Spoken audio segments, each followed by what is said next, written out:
Jones. I'm a psychology major here at Spelman, and my research advisor is Dr. Blankson in the psychology department. And my topic for my independent project is factors associated with ADHD trajectories in middle childhood. My primary research question is, what are the predictors of hyperactivity trajectories in middle childhood? And I'm going to look at executive functioning, emotional support, and cognitive stimulation.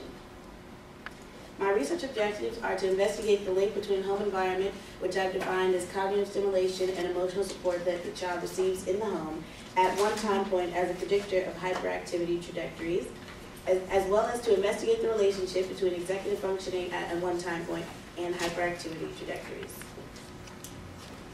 So this is just an image to show that I'm looking at home environment and executive functioning separately, but I think that they are both going to be predictors of the change in hyperactivity over time.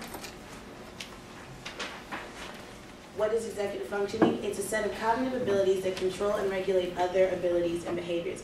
It's essentially a set of skills that you develop as a child and into middle childhood that are part of your development. They are necessary for goal-directed behavior, and examples are in being able to initiate and stop actions, mirror and change behavior as needed by situation, and knowing what situation, what behaviors are necessary and what behaviors are inappropriate, to plan future behavior when faced with new tasks and situations. And these things can affect your attention, short-term, long-term memory, and motor skills as well. Executive functioning and ADHD is a topic that hasn't been researched a lot together, except very recently. And deficits in executive functioning skills have been found to be strongly related to ADHD symptoms, specifically inhibition and inhibitory control, which basically you inhibit responses to irrelevant stimuli. So basically, do you have the cognitive skill of focusing on what's important in a certain situation and disregarding irrelevant information? And these are found to be predictors of later ADHD symptoms relating to working memory. My research design is a secondary data analysis. I'm going to be using the National Longitudinal Survey of Youth 1979, Children and Young Adults. It's a public use national data set. It has 11,000 participants. It was a part of a major survey that was done to look at different executive functioning skills in children. And there's also a lot of other variables in there, including temperament, motor skills, and other things that have to do with the child's development. What they did was they had an original study that was done in the 50s, and they had mothers in that sample. And the children from that study are in this data set that I will be using. So these are all a subset of that original population. And I'll be doing a longitudinal design because past research on executive functioning and ADHD hasn't had a longitudinal focus.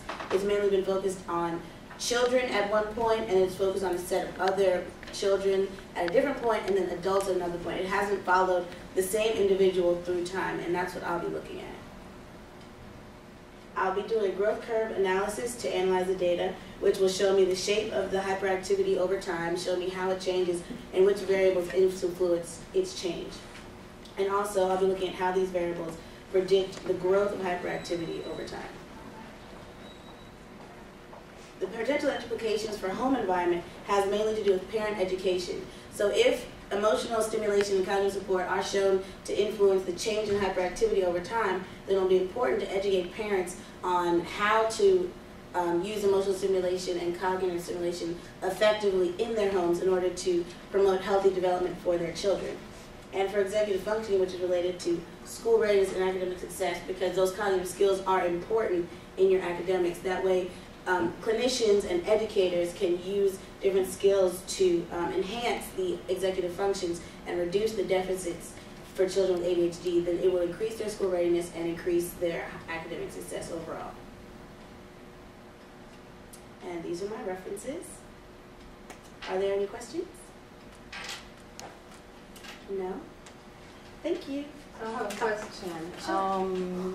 So this data has never been looked at before? This data has has been. The first person who's going to look into it? No, but I'm the first person who's going to be looking at it in this particular way, looking at these specific variables in this way. It has definitely been used in many studies before, which are in my references, but this is the first time it's been looked at in this way. Okay.